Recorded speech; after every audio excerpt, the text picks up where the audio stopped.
fixed income investments. So we already spent a lot of time on the equities in your portfolio. Now let's look at the more conservative fixed income assets that you may be holding. So what are fixed income assets?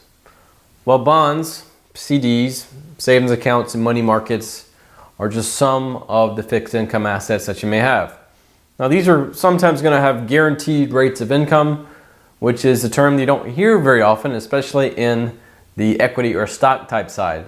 So more conservative investors tend to like the fixed income holdings, or more of them represented in their overall portfolio.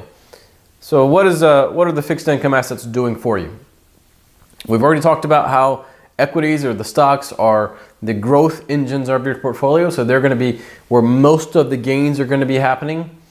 Fixed income assets, in contrast, are there to provide stability, to provide some income, especially shorter term income, and to potentially preserve your capital or preserve your accounts for any future heirs or anybody you may want to pass it down to. So those are just some of the reasons that people buy into the fixed income asset class idea. So if you have a risk tolerance and you got a score, so let's say that score is 70-30, and that would be probably moderately growth oriented, whereas 60-40 would be more of a moderate portfolio. So the second number, the 30, the 70-30, the 30% there, that's how much would be in bond or fixed income type holdings. And so then you would just take that and divvy it up into different fixed income positions. Now it's important when you do this to include any cash that you may have, include that as part of your fixed income assets. So in the text I described, if you had $100,000 in cash, be sure to include that as part of your 30%. Even if it may not be in the same account, it still should be part of your overall risk tolerance, and you should factor that in so you're not under allocating your equity positions based on what you should be.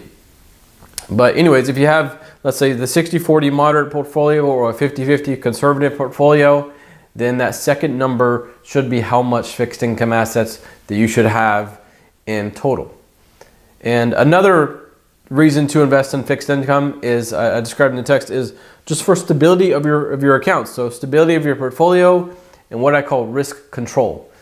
So even though these holdings aren't paying you as much money, they're not gaining as much to your portfolio as the equities, a lot of people are okay trading in some of that growth potential for some stability and for some risk control, especially when they get close to or during retirement.